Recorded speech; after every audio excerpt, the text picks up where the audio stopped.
आता पेट्रोलचा खर्च विसरा, घरी आणा इलेक्ट्रिक स्टायलिस्ट इलेक्ट्रिक गाडी। 100% भारतीय बनावटीची इलेक्ट्रिक्स ईव्ही इलेक्ट्रिक गाडी आता उपलब्ध। 5 वर्षांची वॉरंटी, आकर्षक कलर्स आणि स्पोर्ट्स डिझाइन। एकदा चार्ज करा आणि 100 ते 140 किलोमीटर पर्यंत रेंज। अत्याधुनिक सर्व्हिस सुविधा, लोन सुविधा सुद्धा उपलब्ध।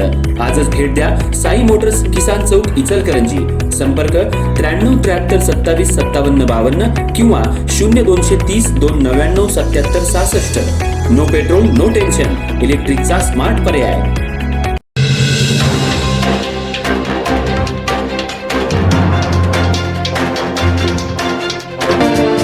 23 जुलै 2025 रोजी पंचगंगा साखर कारखान्याजवळ आरोपी वृषभ खरात याच्या कब्जात एकूण 134 ग्रॅम इतकं गुंगीकारक मेफेड्रॉन अर्थात MD हा अंमली पदार्थ बेकायदेशीररित्या विक्रीसाठी जवळ बाळगल्याप्रकरणी शहापूर पोलीस ठाण्यात गुन्हा नोंद करण्यात आला होता।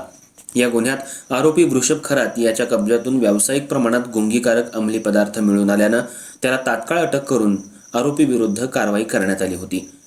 आरोपी याच्या वतीनं ॲडव्होकेट सचिन यशवंतराव माने यांनी इचलकरंजी इथल्या जिल्हा आणि सत्र न्यायालयात जामीन मिळण्यासाठी अर्ज दाखल केला आणि या जामीन अर्जाच्या सुनावणीवेळी सर्वोच्च न्यायालय आणि उच्च न्यायालय यांच्या विविध न्यायनिवाड्यांचा आधार घेत असा युक्तिवाद करण्यात आला की या प्रकरणी पोलिसांनी केलेली कारवाई ही चुकीची असून दोषारोपपत्रातील उणीवा आणि त्रुटी न्यायालयासमोर दाखवण्यात आल्या।